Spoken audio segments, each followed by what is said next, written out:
আমার ভাবিমা হওয়ার পর বেশ একাকিত্ব বোধ করছিলেন। তার এবং আমার দাদার মধ্যে দূরত্ব ক্রমশ বাড়ছিল। এরই মধ্যে আমি তাদের বাড়িতে যাই, আর আমাকে দেখে ভাবি খুব খুশি হন। একদিন আমি ভাবির ঘরে হঠাৎ করে ঢুকে পড়ি যখন তিনি তার শিশুকে খাওয়াচ্ছিলেন। সেদিনের ঘটনাটি আমাদের দুজনের জন্যই কিছুটা অস্বস্তিকর ছিল। আমি পরিস্থিতি বুঝতে পেরে দ্রুত ক্ষমা চেয়ে বেরিয়ে আসি। এক রাতে ভাবি হঠাৎ আমার ঘরে আসেন। আমি বুঝতে পারলাম তিনি মানসিক চাপে আছেন। কিছু না বললেও তার চোখে ক্লান্তির চিহ্ন স্পষ্ট ছিল। তিনি বললেন, আমার দিনগুলো খুব কঠিন যাচ্ছে, একটু মানসিক সমর্থন দরকার। এরপর তিনি এসে আমার পাশে বসেন। আমরা কিছুক্ষণ কথা বললাম, আমি তাকে সান্ত্বনা দেওয়ার চেষ্টা করলাম। সেই রাতটি আমাদের সম্পর্কের জন্য নতুন একটি অধ্যায়ের শুরু ছিল, যেখানে সহানুভূতি আর বন্ধুত্ব আরও গভীর হয়। আমার ভাবি ছিল অনেক সুন্দর দেখতে। তিনি সব সময় মডার্ন ড্রেস পরতে ভালোবাসত। বিয়ের পর তিনি একটু স্বাস্থ্যবান হয়ে যায়, যা তাকে আরও বেশি আকর্ষণীয় করে তুলেছিল। বন্ধুরা, আজকের গল্পটি অনেক বেশি স্পেশাল, তাই কেউ মিস করবেন না। দয়া করে গল্পগুলো ভালো লাগলে ভিডিওটি লাইক, শেয়ার এবং চ্যানেলটি সাবস্ক্রাইব করো প্লিজ। আমি অনেকদিন পর আমার দাদার বাড়ি যাচ্ছিলাম। সেখানে যাওয়ার আগে জানতাম না যে দাদার স্ত্রী আমার সাথে এমনভাবে সম্পর্ক গড়ে তুলবেন, যা আমাদের দুজনের জন্যই ভালো হবে। তাদের বিয়ের পর থেকে আমি আমার ভাবির সাথে খুব কমই দেখা করেছিলাম। মাঝে মাঝে দাদার ফোনে কথা হলেও ভাবির সাথে তেমন যোগাযোগ ছিল না। দাদার একটি ছেলে হয়েছে, এখন তার বয়স 6 মাস, কিন্তু আমি এখনও ছেলেটিকে দেখতে যেতে পারিনি। তাই কিছুদিনের জন্য সময় বের করে দাদার বাড়িতে যাওয়ার সিদ্ধান্ত নিলাম। বাড়িতে পৌঁছানোর পর প্রথমেই আমার ভাবির সাথে দেখা হলো। প্রথমে তাকে চিনতে পারিনি, কারণ তিনি এখন অনেকটাই পরিবর্তিত, বেশ মোটা হয়ে গেছেন। এরপর ধীরে ধীরে তাকে চিনে ফেললাম। আমি তাকে জড়িয়ে ধরলাম এবং তার বাচ্চাটির সাথে অনেক মজা করে খেললাম। সন্ধ্যায় যখন দাদা বাড়ি এলেন এবং আমাকে দেখলেন, তখন তিনি খুব খুশি হলেন। আমার দাদা রাহুল দা আমাদের পরিবারের বড় ভাইদের মধ্যে একজন ছিলেন। আমি ছিলাম পরিবারের সবচেয়ে ছোট চাচার ছেলে, আর রাহুল দা ছিলেন সবচেয়ে বড় চাচার ছেলে। ছোটবেলায় রাহুল দা আমাকে অনেক ভালোবাসতেন, আর পরিবারের ছোট হওয়ায় সবাই আমাকে আদর করতেন। এখন ভাবি যে আমাকে এতটা যত্ন নেবেন, তা আমি ভাবতেও পারিনি। 2 দিন দাদা ও ভাবির সাথে থেকে আমি বাড়ি ফিরতে প্রস্তুতি নিচ্ছিলাম। ঠিক তখনই ভাবি আমাকে থামিয়ে দিলেন। তিনি বললেন, বাচ্চা হওয়ার পর থেকে আমি কোথাও যেতে পারিনি। যদি তুমি আরও কিছুদিন থেকে যাও, তাহলে আমার কিছুটা সাহায্য হবে। তোমার দাদাও কিছুদিনের জন্য বাইরে যাচ্ছেন, তখন তুমি থাকলে আমার জন্য ভালো হবে। আমি তখনই আমার পড়াশোনার পরীক্ষা শেষ করে দাদার বাড়ি এসেছিলাম, আর ছুটিও ছিল। তাই আমি সিদ্ধান্ত নিলাম যে কিছুদিনের জন্য সেখানে থেকে যাই। ওই শহরে আমার কিছু বন্ধুও ছিল, যাদের সাথে দেখা করার ইচ্ছা ছিল। সেই দিন আমি আমার ঘর থেকে স্নান করে বের হলাম। যেহেতু দাদার বাড়িতে থাকার পরিকল্পনা করিনি, তাই বেশি কাপড়ও সাথে আনিনি। আমি দাদার টি-শার্ট খুঁজে বের করার জন্য তার ঘরে যাওয়ার সিদ্ধান্ত নিলাম। ভাবিকে সেখানে কোথাও দেখলাম না, আর দাদাও তখন ঘরে ছিলেন না। মনে হলো ভাবি হয়তো রান্নাঘরে ব্যস্ত, আর দাদা কোথাও কাজে ব্যস্ত ছিলেন। ভাবিকে কাজ থেকে ডেকে আনা ঠিক মনে করলাম না।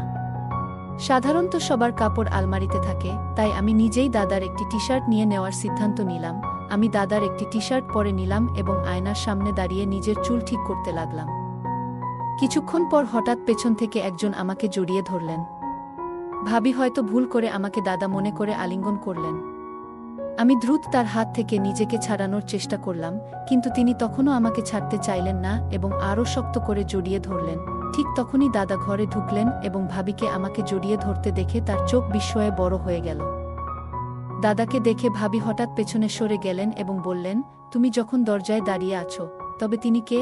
আমি তখন ঘুরে দাঁড়ালাম, আর ভাবি আমাকে দেখে হতভম্ব হয়ে বললেন, তুমি তো রাহুলের টি-শার্ট পরে আছো, তাই চিনতে পারিনি। দাদা এবং আমি দুজনেই এই ঘটনাটি মেনে নিলাম, কারণ আমরা বুঝতে পেরেছিলাম এটি নিছক একটি ভুল বোঝাবুঝি। এরপর দাদা আর কিছু না বলে ঘর থেকে বেরিয়ে গেলেন, আর আমিও সেখানে থেকে সরে এলাম। আমি ঘর থেকে বেরিয়ে যাওয়ার সময় ভাবি আমার দিকে তাকিয়ে মৃদু হাসলেন। ভাবি কি বোঝাতে চাইছিলেন তা তখনও বুঝতে পারলাম না। দুপুর থেকেই দাদা বাইরে যাওয়ার প্রস্তুতি নিচ্ছিলেন, কারণ রাতে তার ফ্লাইট ছিল। রাত 9টার দিকে তিনি ফ্লাইটের জন্য বেরিয়ে গেলেন। এর পরের কয়েকদিন আমি, ভাবি আর তাদের ছোট সন্তান বাড়িতে একাই ছিলাম। দাদা চলে যাওয়ার পর থেকে ভাবির আচরণে কিছুটা পরিবর্তন লক্ষ্য করলাম। সেদিন রাতে তিনি বললেন বাচ্চাটি ঘুমাতে পারছে না, তাই তাকে আমার ঘরে নিয়ে এলেন। বাচ্চাটিকে আমার কোলে রেখে তিনি একটু কাজ সেরে আসবেন বলে চলে যান। কিছুক্ষণ পর বাচ্চার খেলনাটি হাত থেকে ফসকে মাটিতে পড়ে গেল। খেলনাটি তুলতে গিয়ে তিনি নিচু হলেন, আর তখন তার শাড়ির আঁচল সামান্য সরে গেল। কিন্তু আঁচল ঠিক করার চেয়ে তিনি খেলনাটি তোলার দিকে বেশি মনোযোগ দিলেন, যা দেখে আমি একটু অস্বস্তিতে পড়লাম। পরে তিনি খেলনাটি তুলে আঁচল ঠিক করে নিয়ে বললেন, আজ সারাদিন রাহুলের যাওয়ার প্রস্তুতিতে ব্যস্ত ছিলাম, খুব ক্লান্ত লাগছে। এখন একটু বিশ্রাম না নিলে ভালো লাগবে না। এখন স্নান না করলে আমার মনের প্রশান্তিও হবে না। তুমি কি একটু সময়ের জন্য তোমার ভাতিজাকে সামলাতে পারবে? আমি সম্মতি দিলাম এবং ভাবি বাচ্চাটিকে রেখে স্নান করতে চলে গেলেন। আমি বাচ্চাটির সাথে খেলতে থাকলাম। কিছুক্ষণ পর বাচ্চাটি কান্না করতে শুরু করল। হয়তো ওর খিদে পেয়েছিল।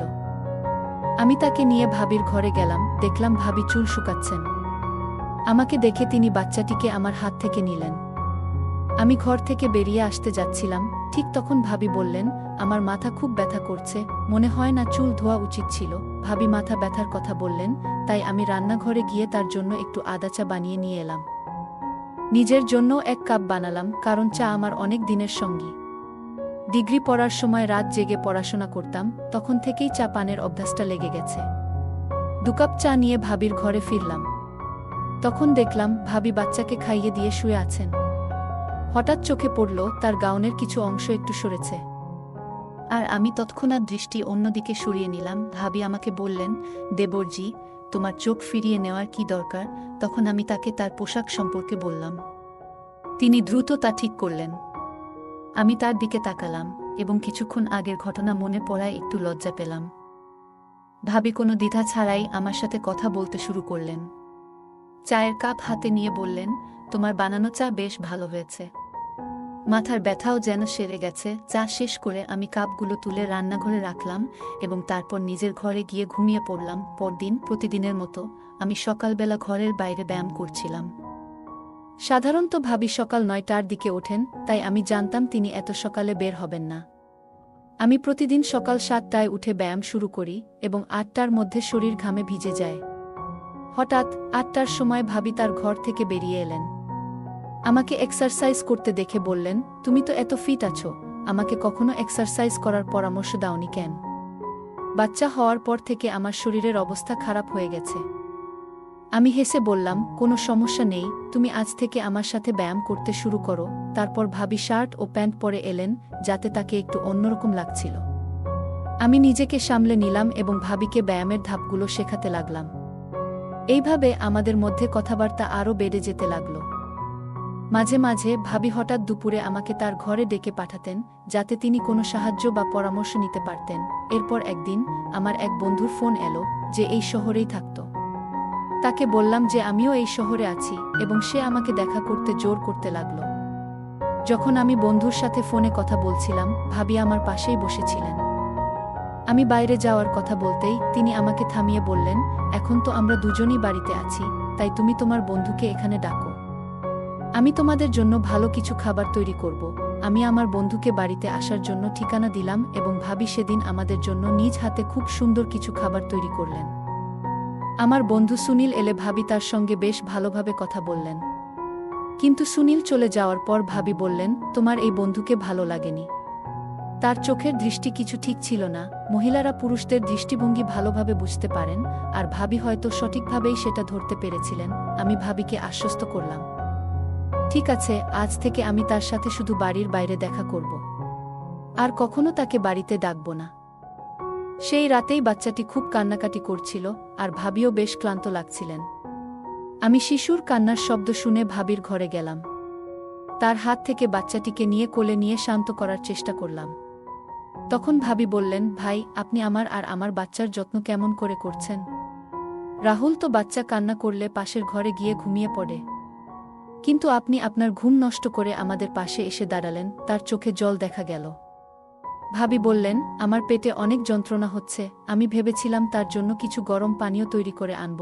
তখনই তিনি আমার হাত ধরে বললেন, কিছু আনার দরকার নেই, এটা আমার শারীরিক সমস্যার কারণে হচ্ছে এবং আগামী কয়েকদিন এমনটাই চলবে। ভাবি হঠাৎ করে তার মাথাটা আমার কাঁধে রাখলেন। আমি বুঝলাম সম্ভবত তিনি বেশ ক্লান্ত আর অসুস্থ বোধ করছেন। বাচ্চাটাও তাকে সারাদিন বিরক্ত করেছে। তাকে আরাম দিতে আমি তাকে বিছানায় শুইয়ে দিলাম এবং মাথায় আলতো করে হাত বোলাতে লাগলাম। কিছুক্ষণ পর ধীরে ধীরে তার মুখে আরামের ভাব ফুটে উঠল। কয়েকদিন পর ভাবির শরীর আগের তুলনায় বেশ সুস্থ মনে হলো। ভাবি আমার ঘরে এলেন, আজ যেন তাকে দেখতে আরও সুন্দর লাগছিল। তিনি কালো রঙের একটি শাড়ি পরেছিলেন। ভাবি বললেন, ভাই, এই কয়েকদিনে আপনি আমার খুব যত্ন নিয়েছেন। বিয়ের পর থেকে রাহুল কখনোই আমার এতটা খেয়াল রাখেনি। অন্তত আমি মনে করতে পারছি না। আপনার মতো একজন স্বামী পেলে হয়তো আমার জীবনটা আরও সুন্দর হতো। কিন্তু কি করব, আমার ভাগ্যই খারাপ। আমি ভাবলাম, অনেক মহিলাই তাদের স্বামী সম্পর্কে অভিযোগ করেন, হয়তো ভাবিও তেমনি কিছু বলছেন। কিন্তু কিছুক্ষণ পর তিনি আরও কাছে এসে বললেন, ভাই, আপনার কাছ থেকে একটা বড় সাহায্য চাই। তিনি বললেন, গত কয়েকদিনে আপনার কাছ থেকে আমি যে সমর্থন পেয়েছি সেটা কোনোদিন ভুলব না। ভাবি এত সহজভাবে কথাগুলো বললেন যে আমি কিছুটা বিস্মিত হলাম। আমি জিজ্ঞাসা করলাম, ভাবি, আপনি ঠিক আছেন তো? এসব বলার মানে কি? আমি বিষয়টিকে গভীরে নিতে চাইছিলাম না, তাই আলাপ অন্যদিকে ঘোরানোর চেষ্টা করছিলাম। তখন হঠাৎ করে ভাবি কেঁদে উঠলেন। বললেন, আজ পর্যন্ত আমি অনেক কষ্ট মনে ধরে রেখেছি। আজ আপনার সামনে সব কিছু খুলে বলতে ইচ্ছে করছে। ভাবি বললেন, তোমার ভাই অনেক দিন ধরে অসুস্থ, আর তার প্রভাব আমাদের ছেলেও সহ্য করছে। জন্ম থেকেই আমার সন্তান দুর্বল। তোমার ভাইয়ের অসুস্থতার কারণেই এমনটা হয়েছে। যদি গাছের শিকড় দুর্বল হয়, তাহলে ডালপালা কি শক্তিশালী হতে পারে? আমি অবাক হয়ে বললাম, ভাবি, তুমি এসব কি বলছো? তোমার কথাগুলোর মানে পুরোপুরি বুঝতে পারছি না। ঠিক তখনই ভাবি আমার দিকে ফিরে আবেগপ্রবণ হয়ে বললেন, ভাই, আমাকে বিশ্বাস করো, আমি মিথ্যা বলছি না। এরপর তিনি তার ঘরে গিয়ে আমার ভাইয়ের কিছু মেডিকেল রিপোর্ট নিয়ে এলেন। বললেন, তোমার ভাইয়ের অসুস্থতা সম্পর্কে তুমি জানোই। আমার সন্তানও খুব অল্প বয়সে নানা সমস্যায় ভুগছে, আর আমি নিশ্চিত নই সে কতদিন সুস্থ থাকবে। এখন আমাদের কাছে খুব বেশি সময় নেই। তাছাড়া তোমার ভাই তো বাড়িতেও নেই। ভাবি আমাকে গভীরভাবে দেখলেন এবং বললেন, তুমি তো বুঝতে পারছো, এই পরিস্থিতিতে একজন মায়ের কত কিছু চিন্তা করতে হয়। তিনি সাহায্যের জন্য অনুরোধ করলেন। আরও বললেন, আমার এমন এক সন্তানের প্রয়োজন যে সুস্থ এবং শক্তিশালী হবে। আমি জানি তোমার ভাইয়ের থেকে সেটা সম্ভব হবে না। ভাবিকে তখন খুব চিন্তিত দেখাচ্ছিল। আমি একবার তাকিয়ে দেখলাম, তার মধ্যে এক ধরনের বিশেষ কিছু ছিল যা আগেও আমার মনে কল্পনা এসেছে। যেন তিনি একজন খুবই সুন্দর এবং গুণী মহিলা আমার সামনে দাঁড়িয়ে আছেন। আমি মনে করলাম, এই সময়ে তাকে মানসিকভাবে সাহায্য করা দরকার, এবং তাই তার পাশে থাকার সিদ্ধান্ত নিলাম। আমরা সেই রাত কিছুক্ষণ কথা বললাম, একে অপরকে বুঝতে চেষ্টা করলাম। ঠিক তখন পাশের ঘর থেকে শিশুর কান্নার আওয়াজ পেলাম। আমরা দুজনেই শিশুটির যত্ন নিতে উঠে গেলাম, কিন্তু আমার মনে হচ্ছিল এটা ঠিক হবে না। তাই আমি ভাবিকে বললাম যে সে যেন বাচ্চার দিকে একটু নজর রাখে। এরপর আমি গভীর ঘুমে ঢলে পড়লাম। যখন ঘুম ভাঙল তখন সকাল হয়ে গেছে। আমি ঘুম থেকে উঠে দেখি ভাবি আমার পাশে বসে আছেন। তিনি এখনও সেই একই নাইট ড্রেসে ছিলেন। মনে হলো তিনি রাতে একটুও ঘুমাননি, কারণ আমি উঠতেই ভাবি আমার সামনেই আছেন। তিনি হেসে বললেন, ভাইজা, আপনি তো আমাকে ভালোভাবেই বোকা বানালেন। আপনি রাজি বলার পরেও সরাসরি ঘুমিয়ে পড়লেন। আমি তখন তাকে আলতো করে বললাম, আমাদের জন্য সময় আছে, মাত্র একটা দিন নয়, সামনের 15 দিন আমাদের জন্যই রয়েছে। মনে রেখো, আমরা একে অপরের পাশে আছি। ভাবি নিজে থেকেই আমার দিকে এগিয়ে এসেছিলেন, তবে আমি বুঝেছিলাম এর আগে আমাকে কিছু মানসিক প্রস্তুতি নিতে হবে, কারণ এই অভিজ্ঞতা আমার জন্য নতুন ছিল। সেই দিন আমি সেলুনে গিয়েছিলাম এবং পথে আমার এক বন্ধুর কথা মনে পড়ে। সে বরাবরই মেয়েদের ব্যাপারে বেশ অভিজ্ঞ ছিল, সবসময় কাউকে না কাউকে ইমপ্রেস করার চেষ্টা করত। ভাবির সঙ্গে দেখা করার আগে আমি তার কাছ থেকে কিছু পরামর্শ নিলাম। সে আমাকে কিছু টিপস দিল। রাতে প্রতিদিনের মতো ভাবি আমার ঘরে এলেন। আমি মনে করলাম, বন্ধু একদিন বলেছিল অনেক মানুষ চকোলেট পছন্দ করে এবং উপহার দিলে সম্পর্কের মধ্যে উষ্ণতা বাড়ে, তাই আমি ভাবিকে একটি চকোলেট দিলাম। তিনি মৃদু হাসলেন, আর সেই মুহূর্তে বুঝলাম তিনি অনেক আন্তরিক এবং অনুভূতিপ্রবণ। তার সঙ্গে কথা বলাটা খুবই মধুর ছিল, এবং সেই দিনটা আমাদের মধ্যে একটি সুন্দর বন্ধুত্বের স্মৃতি হয়ে থাকল। পরের দিন সকালে ঘুম থেকে উঠে নিজেকে খুব সতেজ ও প্রশান্ত লাগল। জীবনের 25 বছরেও এমন অনুভূতি আগে কখনো হয়নি, যা আমাকে গভীরভাবে স্পর্শ করেছিল। সেই অভিজ্ঞতা মনে দাগ কেটেছিল। এরপর থেকে ভাবির সঙ্গে সময় কাটানো যেন একটা অভ্যাসে পরিণত হলো। আমরা বিভিন্ন বিষয়ে কথা বলতাম আর তার সঙ্গ উপভোগ করতাম। তবে কিছুদিন পর দাদা বাড়ি ফিরলেন। আমি ভেবেছিলাম হয়তো এখন আমাদের বন্ধুত্বের সেই খোলামেলা মুহূর্তগুলো আর আগের মতো থাকবে না। তবুও রাতের সময় যখন সবাই ঘুমিয়ে থাকত, ভাবি মাঝে মধ্যে আমার সঙ্গে কিছু সময় কাটাতে আসতেন। আমরা তখন নানা বিষয় নিয়ে আলোচনা করতাম।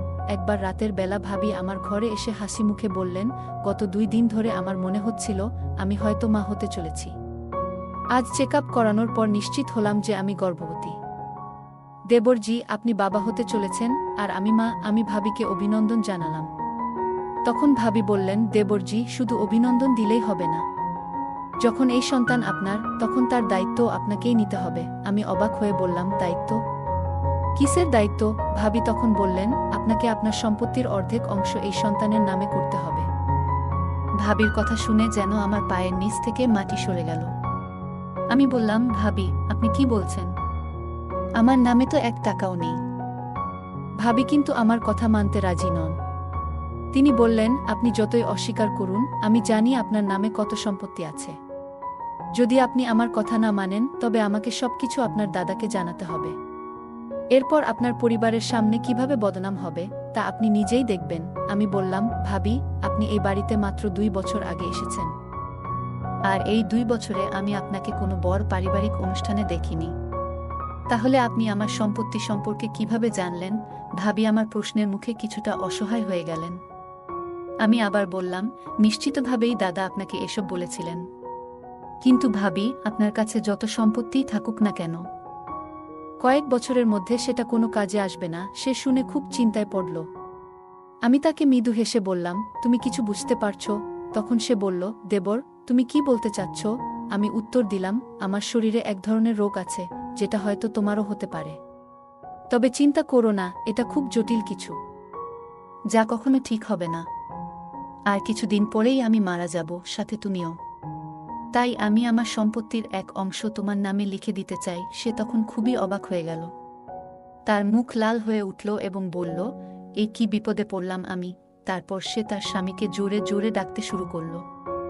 দাদা সঙ্গে সঙ্গে ঘরে চলে এলো, যেন বাইরে দাঁড়িয়ে সবকিছু শুনছিল। তখন ভাবি তার স্বামীকে বলল, আমি সম্পত্তির জন্যই তোমার ভাইয়ের কাছে এসেছিলাম, কিন্তু আমি জানতাম না যে তার শরীরে এই ধরনের সমস্যা রয়েছে। এখন আমাকে কি করতে হবে?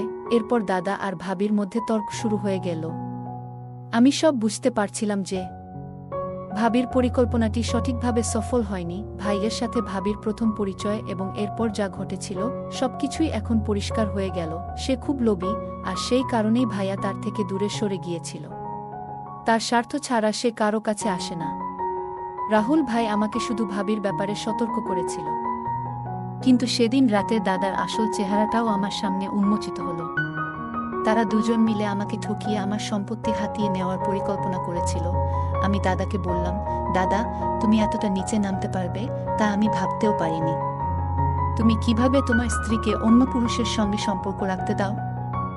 শুধু টাকার জন্য তুমি নিজের ভাইয়ের সঙ্গে প্রতারণা করছো। আমি ভেবেছিলাম আমার দাদা এখনও আমাকে নিঃস্বার্থভাবে ভালোবাসে, কিন্তু আমি ভুল ছিলাম। আমার কথা শুনে দাদা চুপচাপ মাথা নিচু করে দাঁড়িয়েছিল, আর ভাবির চোখে তখন জল। আমি তখন ভাবিকে সত্যিটা জানিয়ে দিলাম। আমি বললাম, ভাবি, তোমার চিন্তা করার দরকার নেই। আমার কোনো গোপন রোগ নেই, আর আমি তোমার সঙ্গে কিছুই ভুল করিনি। যখন তুমি আমার কাছে আসতে, আমি তোমাকে চকোলেট খেতে দিতাম, যাতে ঘুমের ওষুধ মেশানো ছিল। তুমি যখন ঘুমিয়ে পড়তে, আমি ঘর থেকে বেরিয়ে যেতাম। যদি তুমি আমার কথা বিশ্বাস না করো, তাহলে সেই গোপন ক্যামেরার ফুটেজ দেখে নাও, যেটা তুমি আমার উপর নজর রাখার জন্য বসিয়েছিলে। সবকিছু পরিষ্কার হয়ে যাবে। এরপর দাদা ও ভাবি আমার কাছে ক্ষমা চাইতে শুরু করল, কিন্তু তাদের ক্ষমা করার মতো আমি আর কোনো ইচ্ছা রাখিনি। তারা যা পরিকল্পনা করেছিল তা আমাদের পরিবারেও ছড়িয়ে পড়েছিল, এবং সবার সঙ্গে তাদের সম্পর্ক ভেঙে গেছে। এখন তারা একেবারে একা হয়ে গেছে, তাদের কর্মের ফল ভোগ করছে। বন্ধুরা, আজকের দিনে মানুষ তার নিজের রক্তের সম্পর্ককেও ভুলে যাচ্ছে শুধুমাত্র টাকার জন্য। সত্যিই কি টাকা সম্পর্কের চেয়ে বেশি মূল্যবান হয়ে গেছে? গল্পটা কেমন লাগলো জানাতে ভুলবে না। আরও মজার মজার রোমান্টিক গল্প শুনতে চাইলে ভিডিওটি লাইক শেয়ার এবং চ্যানেলটি সাবস্ক্রাইব করতে এবং বেল আইকনটি ক্লিক করতে ভুলবে না। ধন্যবাদ।